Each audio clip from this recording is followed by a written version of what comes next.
का। एक ideal contraceptive का प्रॉपर्टी क्या है, क्या क्या प्रॉपर्टी है एक आइडियल कॉन्ट्रासेप्टिव का, तो हम लोग क्या देखने वाले, सबसे पहले यही बात करेंगे कि प्रॉपर्टी ऑफ आइडियल कॉन्ट्रासेप्टिव। इससे क्वेश्चन आता है, प्रॉपर्टी ऑफ आइडियल कॉन्ट्रासेप्टिव।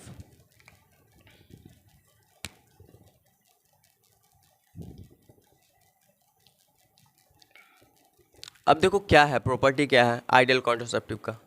सबसे पहला तुम्हारा प्रॉपर्टी है कि यूज़र फ्रेंडली होना चाहिए। कैसा होना चाहिए, यूज़र फ्रेंडली, यानी कि आसानी से हम इसे इस्तेमाल कर पाएँ। User friendly.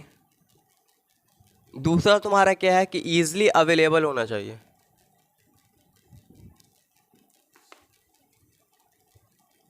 ईजिली क्या होना चाहिए, अवेलेबल होना चाहिए। तीसरा क्या है बाबू कि इफेक्ट, जो तुम्हारा आइडियल कॉन्ट्रासेप्टिव वो तीसरा क्या है कि फ्रेंडली, यूज़र फ्रेंडली होना चाहिए, ईजिली अवेलेबल होना चाहिए, किसी तरह का सेक्सुअल डिज़ायर में बैरियर ना बने, है ना, सेक्सुअल डिज़ायर में किसी तरह के बैरियर ना बने। क्लियर। तो यूज़र फ्रेंडली होना चाहिए, ईजिली अवेलेबल होना चाहिए, इफेक्टिव होना चाहिए, काम भी करता हो, है ना, काम भी करता हो, इफेक्टिव होना चाहिए तुम्हारा। कैसा होना चाहिए, इफेक्टिव।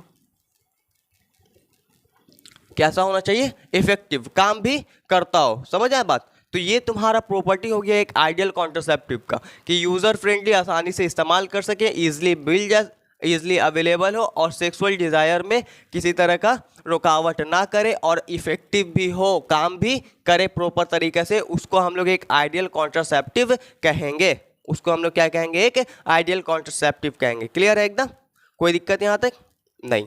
तो हम लोग अब देखने वाले टेम्पोररी मेथड, और टेम्पोररी मेथड में सबसे पहले हम लोग देखेंगे नेचुरल मेथड। समझ बात, क्या देखेंगे, नेचुरल मेथड। और नेचुरल मेथड में सबसे पहले देखो, नेचुरल मेथड में तीन चीज़ आएगा तुम्हारा। एक होगा रिदम मेथड। रिदम मेथड को ही कैलेंडर मेथड या फिर तुम्हारा सेफ पीरियड या फिर पीरियोडिक एब्सटिनेंस कहते हैं। याद रखना, तीन चार नाम है, इससे क्वेश्चन बनता है। रिदम मेथड को ही कैलेंडर मेथड या फिर पीरियोडिक एब्सटिनेशन या फिर तुम्हारा सेफ पीरियड कहते हैं। समझ आया बात। कौन से मेथड को, कैलेंडर मेथड को हम लोग रिदम मेथड कहते हैं, या फिर सेफ पीरियड कहते हैं, या पीरियोडिक एब्सटिनेंस कहते हैं। ये एक तरह का नेचुरल मेथड है। क्या है, नेचुरल मेथड। और मेरे बात को याद रखना, जितना भी नेचुरल मेथड है उसका फेलियर रेट ज़्यादा होता है, उसका फेलियर रेट ज़्यादा होता है। फेलियर रेट का मतलब कि जरूरी नहीं है वो कॉन्ट्रासेप्शन का काम कर ही जाए। समझे आप बात, क्लियर है ये बात। चलो, मेथड है ना, रिदम मेथड पहले हम लोग पढ़ते हैं।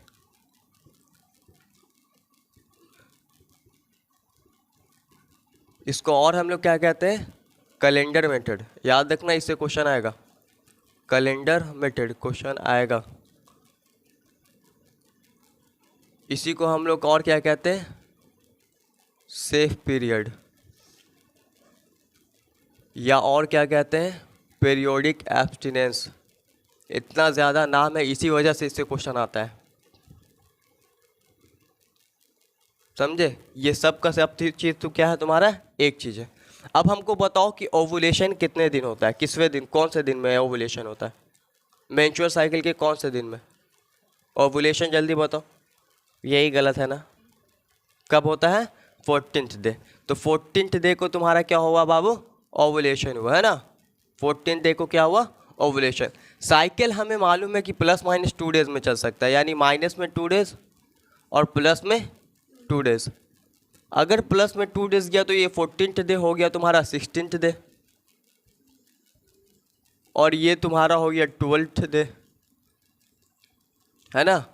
मतलब 12th से लेकर 16th डे में कभी भी ओवुलेशन हो सकता है, कभी भी ओवुलेशन हो सकता है। ओवुलेशन का मतलब पता है ना, अरे ओवुलेशन का मतलब पता है या नहीं, ओवुलेशन का मतलब क्या होता है बताओ, ओवुलेशन का मतलब बताओ, है कहाँ से निकलना,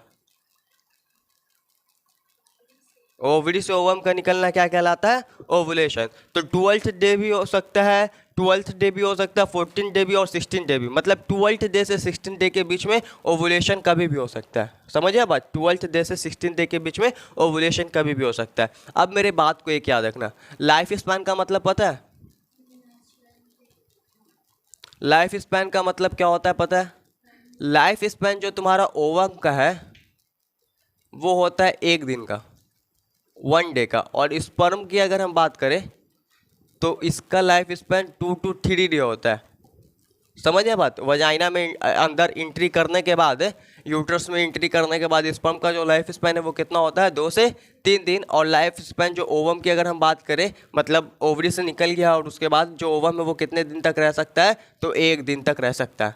मतलब अगर 16th डे ओवम निकला होगा तो ये सर 17th डे तक रह सकता है। रह सकता है या नहीं रह सकता? क्लियर है? अब अगर 10वें दिन मान लो अगर स्पर्म एंट्री किया होगा, क्या हुआ किया होगा भाई, इंसेमिनेशन हुआ होगा, है ना। इंसेमिनेशन, इंसेमिनेशन का मतलब याद है कि भूल गए? इंसेमिनेशन ऑफ, घर पे तुम लोग ज़रा सा नहीं पढ़ते हो।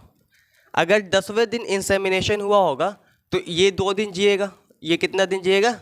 2 दिन जिएगा, है ना। ये 2 दिन जिएगा। तो अगर 12th डे ओवुलेशन हो गया, 12th डे अगर ओवुलेशन हो गया और 10th डे जो है हमारा उस दिन स्पर्म चला गया, तो फिर यहाँ पे क्या हो जाएगा तुम्हारा, फर्टिलाइजेशन हो जाएगा। क्या हो जाएगा? फर्टिलाइजेशन। समझ में आया? या फिर 16th डे ओवम निकला है और 1 दिन तो इसका लाइफ स्पैन है, और 17th डे इंसेमिनेशन हो जाता है। क्या हो जाता है? इंसेमिनेशन। तो भी फर्टिलाइजेशन हो जाएगा। तो भी क्या हो जाएगा? फर्टिलाइजेशन। तो भी क्या हो जाएगा बाबू? फर्टिलाइजेशन हो जाएगा। मतलब ये कि अगर हम सेफ पीरियड निकालें, क्या निकालें बाबू? सेफ पीरियड निकालें तो वो क्या निकलता है, जिसमें फर्टिलाइजेशन का चांस ना के बराबर हो। अगर सेफ पीरियड निकालें जिसमें फर्टिलाइजेशन का चांस ना के बराबर हो तो वो क्या निकलता है? बताओ, कोई बताएगा? बिफोर यानी कि बाद में या पहले? पहले 10th डे से। After 17th day. Before 10th day अगर आप सेक्सुअल इंटरकोर्स करते हैं तो आप सेफ हैं, या फिर आफ्टर 17 डे सेक्सुअल इंटरकोर्स करते हैं तो भी सेफ है। मतलब 10th डे से 17th डे ये जो पीरियड चलता है इसे हम लोग फर्टाइल पीरियड कहते हैं। क्या कहते हैं बाबू? Fertile period.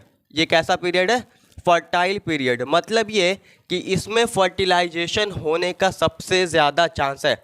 मेंस्ट्रुअल साइकिल का जो तुम्हारा 10th डे से 17th डे का जो पीरियड चल रहा है, टाइम पीरियड, इसमें फर्टिलाइजेशन होने का सबसे ज़्यादा चांस होता है।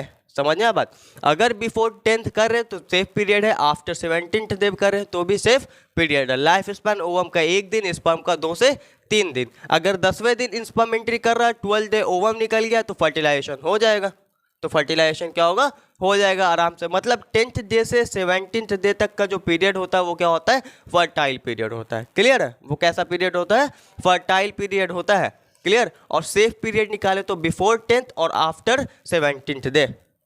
10 से पहले और 17 के बाद जो है वो तुम्हारा कैसा पीरियड होगा? सेव पीरियड होगा। क्लियर है एकदम?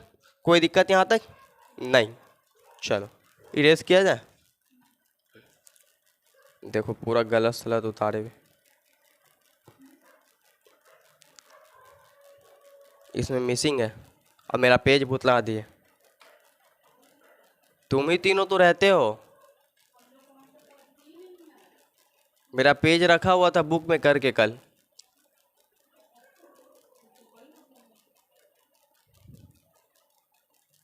इसके बाद लैक्टेशनल एमिनोरिया था।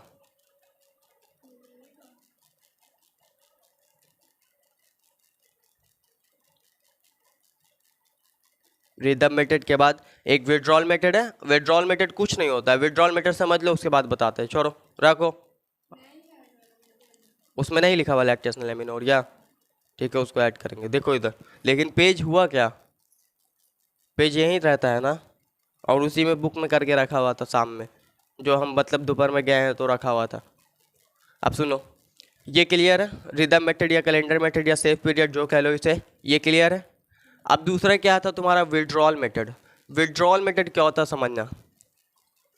बिफोर इंसेमिनेशन, यानी स्पर्म को निकलने से पहले पेनिस से, है ना, स्पर्म को पेनिस से निकलने से पहले पेनिस क्या करता है, मेल वजाइना से विड्रॉ कर लेता है, यानी कि निकाल लेता है, उसी को विड्रॉल मेथड कहते हैं। उसी को क्या कहते हैं, विड्रॉल मेथड, जो कि एक नेचुरल मेथड है। क्यों नेचुरल मेथड है, क्योंकि किसी तरह का केमिकल का इस्तेमाल नहीं कर रहे या फिर किसी डिवाइस का इस्तेमाल नहीं कर रहे, तो ये क्या हो गया, एक तरह का नेचुरल मेथड। अच्छा, ये क्या कहलाएगा तुम्हारा, नेचुरल मेथड की या फिर केमिकल मेथड या फिर कोई तरह का डिवाइस वाला, नेचुरल मेथड। ये भी तुम्हारा क्या है, नेचुरल मेथड। और एक और होता है लैक्टेशनल एमिनोरिया, समझा देते हैं। लैक्टेशनल एमिनोरिया जो है वो क्या होता है समझना, प्रेगनेंसी के 2 से 3 महीने बाद लगभग फीमेल में मेंस्ट्रुअल साइकिल नहीं चलता। प्रेगनेंसी के बाद मतलब वो डिलीवरी कर दी है बच्चा का, है ना, पार्टुरेशन हो गया है, पार्टुरेशन के 2 से 3 महीने बाद तक लगभग, एनसीईआरटी 6 महीना लिखता है, याद रखना, अगर क्वेश्चन आएगा तो 6 महीना मानना है। कितना मानना, 6 महीना। लेकिन जनरली डाटा क्या निकल के आता है कि 2 से 3 महीना तक मेंस्ट्रुअल साइकिल नहीं चलता। मेंस्ट्रुअल साइकिल नहीं चलेगा तो ओवुलेशन नहीं होगा, ओवुलेशन नहीं होगा तो वो भी पीरियड जो है वो सेफ होगा, किस लिए भाई, सेक्सुअल इंटरकोर्स करने के लिए। समझे आप बात। तो उसी लैक्टेशनल यानी कि जो जिसमें मिल्क फीडिंग करा रही है माँ, और तुम्हारा एमिनोरिया का मतलब होता है मेंस्ट्रुअल साइकिल का रुक जाना। समझे आप बात। तो लैक्टेशनल एमिनोरिया क्या है, डिपार्चुरेशन के बाद जो 6 महीना का पीरियड है उसमें क्या होता है, फर्टिलाइजेशन होने का चांस कम होता है अगर आप सेक्सुअल इंटरकोर्स करते हैं तो, क्योंकि ओवुलेशन नहीं हो रहा है। क्लियर है। लेकिन ये 6 महीना तक नहीं जाता है, 2 से 3 महीना तक ही जाता है। रियल डाटा ये है। अकॉर्डिंग टू एनसीईआरटी आपको कितना याद रखना, 6 महीना। पार्टुरेशन के 6 महीना तक लैक्टेशनल एमिनोरिया चलता है। समझना बात, क्या चलता है, लैक्टेशनल एमिनोरिया। लैक्टेशनल एमिनोरिया का मतलब जब तक मदर फीडिंग कराते रहेगी बच्चे को तब तक मेंस्ट्रुअल साइकिल स्टॉप रहेगा। जब तक मेंस्ट्रुअल साइकिल स्टॉप रहेगा तब तक फर्टिलाइजेशन नहीं होगा, क्योंकि ओवम निकलेगा ही नहीं मेंस्ट्रुअल साइकिल अगर स्टॉप होगा तो। क्लियर है एकदम।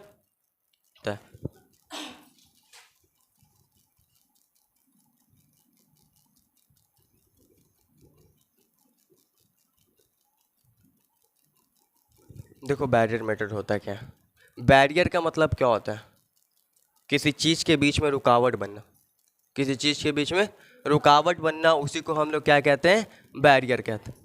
समझे बात, उसी को क्या कहते हैं, बैरियर। तो बैरियर मेथड करता क्या है, ये फिजिकल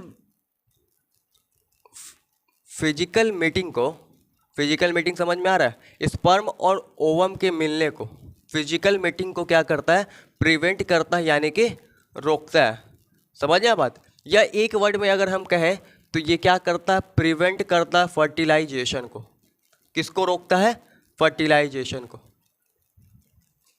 समझिए बात, ये किसको रोकता है, फर्टिलाइजेशन को। बैरियर मेथड, समझिए बात, किसको रोकता है, फर्टिलाइजेशन को। ये भी सवाल आएगा कि कौन मेथड किसको रोकता है, तो तुम्हारा जो बैरियर मेथड है वो क्या रोकता है बाबू, फर्टिलाइजेशन को रोकता है। प्रिवेंट करने का मतलब रुकना। फिजिकल मीटिंग जो है स्पर्म और ओवम का उसको रोकेगा, यानी कि फर्टिलाइजेशन को क्या कर रहा है, रोक रहा है। क्लियर है ये बात। कौन कौन से होते हैं ये इंपॉर्टेंट है। बैरियर मेथड में सबसे पहला एग्जांपल है तुम्हारा कॉन्डम्स का।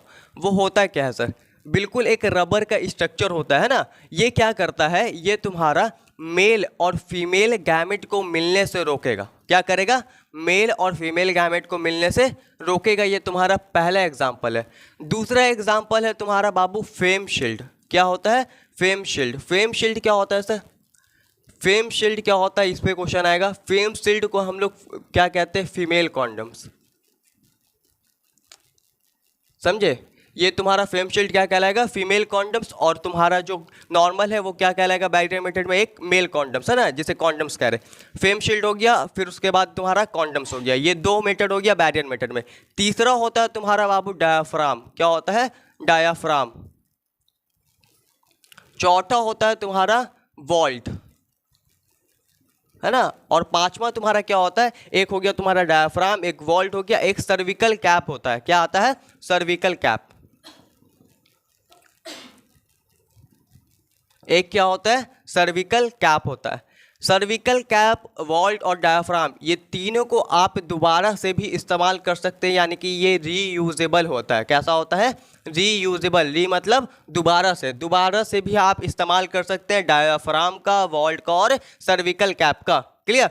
तो बैरियर मेथड में क्या क्या है, condoms, female condoms, diaphragm, vault और cervical cap. Diaphragm, vault, cervical cap, ये तीनों का तीनों तुम्हारा रीयूजेबल होता है। कैसा होता है, रीयूजेबल। लेकिन कॉन्डम्स और फीमेल कॉन्डम्स ये इरिवर्सिबल होता है, यानी कि दोबारा इसे आप इस्तेमाल नहीं कर सकते, दोबारा आप इसे इस्तेमाल नहीं कर सकते। ये भी कैसा होता है, इरिवर्सिबल होता है।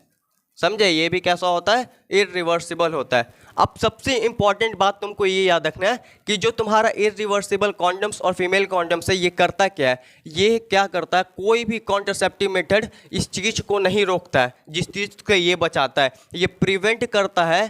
प्रिवेंट का मतलब पता है ना, प्रिवेंट का मतलब रोकना, prevent from STDs, sexually transmitted disease and AIDS, ऐसे बीमारियों से ये बचाता है। कौन बचाता है सर, कॉन्डम्स, मेल कॉन्डम्स हो या फिर फीमेल कॉन्डम्स हो। क्लियर, ये बचाता है तुमको किससे, सेक्सुअली ट्रांसमिटेड डिजीज और एड्स से। एड्स जैसे बीमारी से कौन बचाता है, तुम्हारा कॉन्डम्स। क्लियर है, और ये तुम्हारा कैसा होता है, इरिवर्सिबल होता है। डायफ्राम, वॉल्ट और सर्विकल कैप जो है तुम्हारा रीयूजेबल होता है। क्लियर, एक सवाल एनसीईआरटी में है और तुम्हारा एग्जाम में भी आता है, पूछता है कि जो कौन ऐसा ब्रांड था जिसको तुम्हारा गवर्नमेंट प्रमोट कर रहा था कॉन्डम्स का, तो तुमको याद रखना निरोध। क्या याद रखना, निरोध is a popular brand of condom, है ना। निरोध क्या है बाबू, एक पॉपुलर ब्रांड है, इससे क्वेश्चन बन चुका है। निरोध is a popular brand of,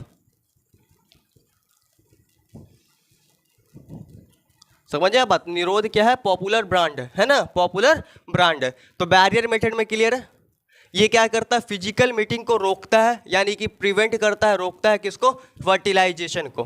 condoms irreversible, female condom भी इरिवर्सिबल। डायफ्राम, वॉल्ट और सर्विकल कैप जो है वो तुम्हारा क्या होता है, रीयूजेबल होता है। ये दोनों का दोनों तुम्हारा प्रिवेंट करता है, यानी रोकता है सेक्सुअली ट्रांसमिटेड डिजीज और एड्स जैसे खतरनाक बीमारियों से।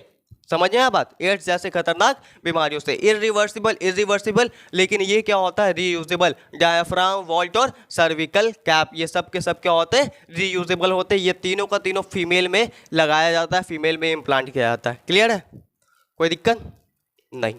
ये रीयूजेबल कैसे होता है, एक बार यूज़ कर लिए, फिर उसके बाद गर्म पानी में उसको डाल के कर दिया साफ, फिर वापस से भी इसे इस्तेमाल किया जा सकता है। इसलिए कहते हैं कि ये रीयूजेबल होता है, लेकिन ये सब रिवर्सिबल होता है। यहाँ पे तुम्हारा बैरियर मेथड कर दो, ये था तुम्हारा बैरियर मेथड। क्लियर है एकदम, कोई देखो क्या होता है केमिकल मेथड्स में।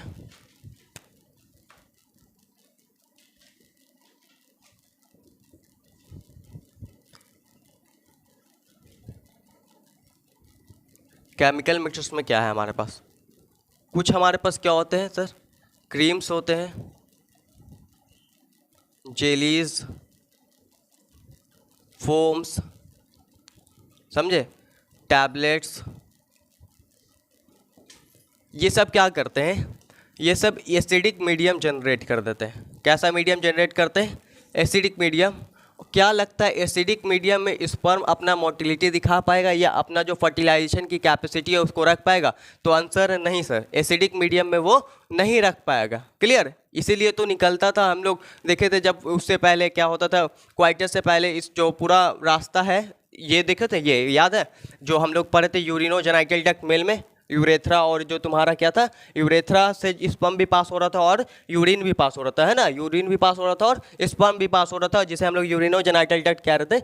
तो पहले होता क्या था, जब स्पर्म आता था उससे पहले ग्लैंड्स का सिक्रेशन निकलता था जो मीडियम को बेसिक करता था। लगातार यूरिन आने से जो मीडियम है वो एसिडिक हो गया था, तो ग्लैंड्स का सिक्रेशन निकलता था, ग्लैंड्स अपने मटेरियल को सिक्रीट करता था और क्या करता था, पूरे रास्ता को बेसिक करता था ताकि आसानी से स्पर्म जा पाए।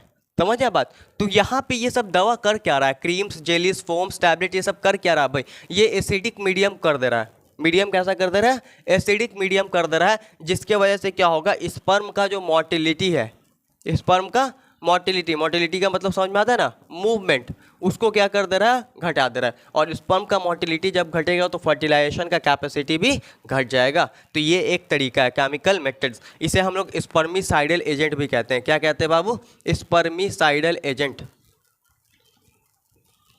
इसे हम लोग क्या कहते हैं, स्पर्मिसाइडल एजेंट्स भी कहते हैं। क्लियर है यहाँ तक, कोई दिक्कत, केमिकल मेथड्स क्लियर है। कुछ हमारे पास क्रीम्स, जेलीज, फोम्स, टैबलेट्स होते हैं जो मीडियम को एसिडिक कर देते हैं, स्पर्म की मोटिलिटी को घटा देते हैं, है ना, स्पर्म की मोटिलिटी को क्या करते हैं, घटा देते हैं। इन्हें हम लोग स्पर्मिसाइडल एजेंट्स भी कहते हैं। क्लियर है एकदम, कोई दिक्कत यहाँ तक। अब हम लोग स्टार्ट करेंगे इंट्रा यूट्राइन डिवाइसेस, जो बहुत इंपॉर्टेंट है और इससे हर साल एक क्वेश्चन आ ही जाता है लगभग। देख रहे हैं बाबू, अब इंट्रा यूट्राइन डिवाइसेस, इंट्रा का मतलब क्या होता है बताओ, अरे तुम लोग का तो लगता है कि जान मार दें। इंट्रा का मतलब क्या होता है, किसी चीज़ के अंदर, तो इंट्रा यूट्राइन डिवाइसेस को हम लोग IUDs भी कहते हैं। क्या कहते हैं? IUDs, शॉर्ट में इंट्रा यूट्राइन डिवाइसेस। ये तुम्हारा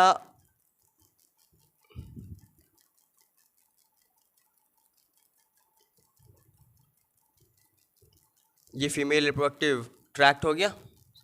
इसमें क्या करते हैं, इस तरह से टी शेप का एक स्ट्रक्चर को इम्प्लांट करते हैं।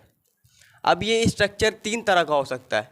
एक नॉन मेडिकेटेड, यानी उसके अंदर कोई सा भी मेडिसिन ना हो, है ना, इसे हम लोग कॉपर टी कहते हैं। क्या कहते हैं? अगर कॉपर इसके अंदर डाला रहेगा ना, इसके अंदर अगर कॉपर डाला रहेगा तो उसे हम लोग क्या कहेंगे? Copper T. समझ आए बात? क्या कहेंगे? Copper T. ये इंट्रा यूट्राइन डिवाइस है। ये क्या है? Intra uterine device. अभी मत लिखना। इसमें इस तरह के स्ट्रक्चर को हम लोग क्या करते हैं? इम्प्लांट्स करते हैं, यानी कि अंदर डाल देते हैं। ये तुम्हारा नॉन मेडिकेटेड भी हो सकता है। नॉन मेडिकेटेड का मतलब कि इसके अंदर कोई भी मेडिसिन या हार्मोन कुछ भी लगा हुआ नहीं हो। नॉन मेडिकेटेड हो सकता है। पहला क्या हो सकता है ये बाबू तुम्हारा? Non medicated. नॉन मेडिकेटेड का इसमें सबसे ज़्यादा इंपॉर्टेंट है एग्जाम्पल याद रखना। नॉन मेडिकेटेड हो सकता है। नॉन मेडिकेटेड का एग्जाम्पल होता है तुम्हारा, नॉन मेडिकेटेड का एग्जाम्पल होता है तुम्हारा लिप्स लूप। क्या होता है बाबू? Lips loop. समझे? ये तुम्हारा क्या है? नॉन मेडिकेटेड है। Non medicated intra uterine device है जिसका क्या नाम है? Lips loop. क्लियर? क्या लगता है तुमको ये फीमेल या मेल अपने से कर पाएगा? नहीं, इसको लगाना बहुत मुश्किल है। तो इसके लिए हम लोग इस्तेमाल करते हैं एक अच्छे डॉक्टर का, है ना, ये एक अच्छे डॉक्टर का, समझे बात, या एक्सपर्ट नर्स का। या तो आप एक्सपर्ट नर्स का या फिर गुड डॉक्टर का, अच्छे डॉक्टर का आपको क्या करना होगा? मदद लेना होगा, अगर आप इसको इम्प्लांट करवाना चाहते हैं। क्लियर है?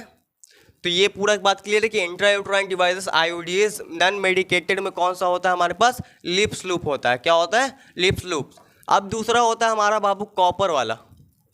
समझे? क्या दूसरा क्या होता है? कॉपर वाला। कॉपर वाले में क्या होता है? कॉपर लोड होता है। कॉपर आयंस क्या होता है? लोड होता है। अलग अलग अमाउंट में लोड होता है, और जितना अमाउंट में लोड है उस अमाउंट के बेस पे अलग अलग नाम देते हैं। जैसे कि इसका अगर हम एग्जांपल बताएं कॉपर वाले की, तो कौन कौन सा होगा हमारा? एक होता है तुम्हारा CUT, एक होता है तुम्हारा CU7, और फिर तुम्हारा मल्टी लोड। समझे? Multi load. इस तरह से कई सारे तुम्हारे कॉपर वाले होते हैं। समझ आए बात? तो ये तुमको क्या समझना है कि देखो, एक हो सकता है नॉन मेडिकेटेड जिसका एग्जांपल क्या है? Lips loop. उसमें सिर्फ और सिर्फ ऐसा ही स्ट्रक्चर रहेगा, उसमें किसी तरह का केमिकल्स हार्मोन कुछ नहीं रहेगा। ठीक है? दूसरा हो सकता है ऐसा वो स्ट्रक्चर जिसमें क्या लगा हो? कॉपर लगा हो। उसे हम लोग कॉपर टी भी कहते हैं। क्या कहते हैं? कॉपर टी, है ना। उसे हम लोग क्या कहते हैं? कॉपर टी या कॉपर TS भी कहते हैं। क्या कहते हैं? Copper TS। समझ आए बात? उसे हम लोग क्या कहते हैं? कॉपर TS भी कहते हैं। क्लियर है? तीसरा तुम्हारा क्या हो सकता है? Hormone releasing. क्या हो सकता है? Hormone releasing IUDs। मतलब ऐसा इंट्रा यूट्राइन डिवाइस जो क्या रिलीज करता हो? हार्मोन रिलीज करता हो। हार्मोन रिलीजिंग, यहाँ 375 कर लो। हार्मोन रिलीजिंग IUDs मतलब ऐसा इंट्रा यूट्राइन डिवाइस जो क्या निकालता हो? हार्मोन निकालता हो। समझ जाए बात? जो क्या निकालता हो? हार्मोन निकालता हो। इसका एग्जांपल याद रखना, एग्जांपल से ही क्वेश्चन आएगा कि hormone releasing IUDs intrauterine device कौन सा है। तो तुमको क्या याद रखना है? एक होता है तुम्हारा प्रोजेस्टासट, एक क्या होता है? प्रोजेस्टासट, और एक होता है तुम्हारा LNG-20। क्या होता है बाबू? LNG-20। LNG-20 और प्रोजेस्टासट जो है वो क्या है बाबू? तुम्हारा हार्मोन रिलीजिंग IUDs है। क्या है? Hormone releasing IUDs। और नॉन मेडिकेटेड का एग्जांपल लिप्स लूप्स, और तुम्हारा कॉपर रिलीजिंग इंट्रायूट्राइन डिवाइस का जो है उसका एग्जांपल क्या है? Copper T, CUT, copper CU7, multi load 375, और भी कई सारे होते हैं। ठीक है? तो देखना उसमें ज़्यादातर है ना, या तो मल्टी लोड आएगा या फिर कॉपर लगा रहेगा, फिर कॉपर के आगे फलाना लगा रहेगा। तो वहाँ से पहचान लो कि किसका एग्जाम्पल है? कॉपर रिलीजिंग IUDs का, है ना। को सबसे ज़्यादा क्वेश्चन बनने का चांस है नॉन मेडिकेटेड पे और हार्मोन रिलीजिंग IUDs पे। हार्मोन रिलीजिंग इंट्रायूट्राइन डिवाइस हमारे पास कौन सा है? एक में होता है प्रोजेस्टासट, एक में क्या होता है? LNG-20, है ना। एक क्या होता है? LNG-20। क्लियर है? प्रोजेस्टासट और LNG-20। नॉन मेडिकेटेड में हमारे पास क्या है? Lips loops. कैसे इम्प्लांट करेंगे? एक एक्सपर्ट डॉक्टर या फिर नर्स का मदद लेके, है ना। एक एक्सपर्ट डॉक्टर और नर्स का मदद लेकर इसको क्या किया जाता है? इम्प्लांट किया जाता है। ये दोनों का दोनों हार्मोन, प्रोजेस्टासट, दोनों का दोनों डिवाइस, प्रोजेस्टासट और LNG-20, इन दोनों के पास सेम हार्मोन होता है। दोनों के पास क्या होता है? सेम हार्मोन होता है। बोथ हैव प्रोजेस्ट्रॉन, इन दोनों के पास क्या होता है, प्रोजेस्ट्रॉन नाम का हार्मोन होता है, इन दोनों के पास प्रोजेस्ट्रॉन नाम का हार्मोन होता है, समझे, इन दोनों के पास क्या होता है, प्रोजेस्ट्रॉन नाम का हार्मोन होता है। तो इंट्रायूट्राइन डिवाइसेस में क्या याद रखना सर, इससे क्वेश्चन आएगा, ये इंपॉर्टेंट टॉपिक है। Non medicated example Lippes loops, non medicated का example Lippes loops. Good doctor, अच्छा डॉक्टर चाहिए, एक्सपर्ट नर्स चाहिए उसको इम्प्लांट करने के लिए, कॉपर टी को, है ना, कॉपर टी भी, कॉपर टी जो है, कॉपर रिलीजिंग आयोडीज जो है वो CUT, CU7, मल्टीलोड 375, ये सब उसके एग्जाम्पल हो गए। एक हो सकता है आपका हार्मोन रिलीजिंग आयोडीज, हार्मोन जो रिलीज करेगा उसे हम लोग हार्मोन रिलीजिंग आयोडीज के एग्जाम्पल प्रोजेस्टर्स एंड LNG-20, दोनों का दोनों क्या हार्मोन रिलीज करता है, प्रोजेस्ट्रॉन को रिलीज करता है, दोनों का दोनों किसको रिलीज करता है, प्रोजेस्ट्रॉन को रिलीज करता है। क्लियर है यहाँ तक, कोई दिक्कत नहीं, चलो आगे चलते।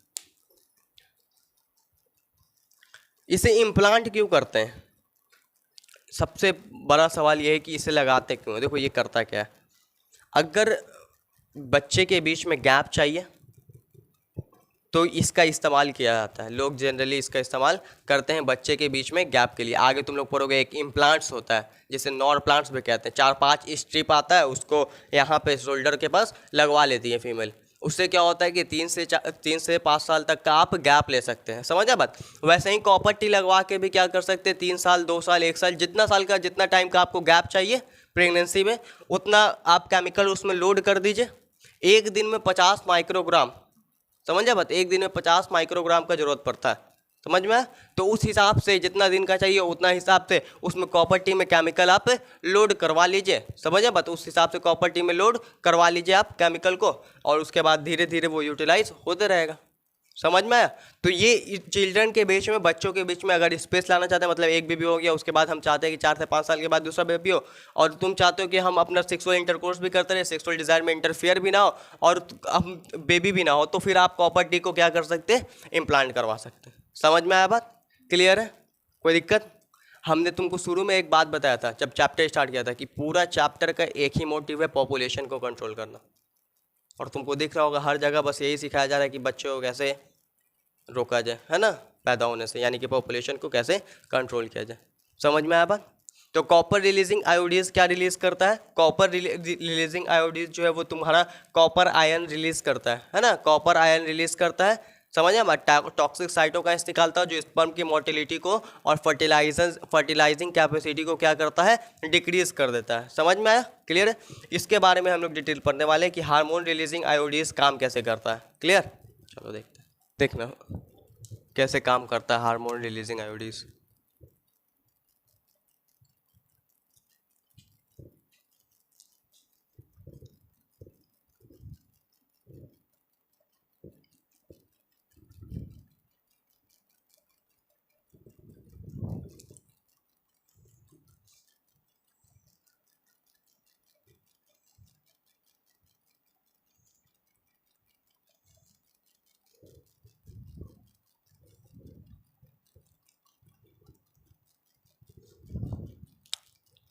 यहाँ पे इसको इम्प्लांट कर दिया गया, ठीक है, इंट्रायूट्राइन डिवाइस को क्या कर दिया गया, इम्प्लांट।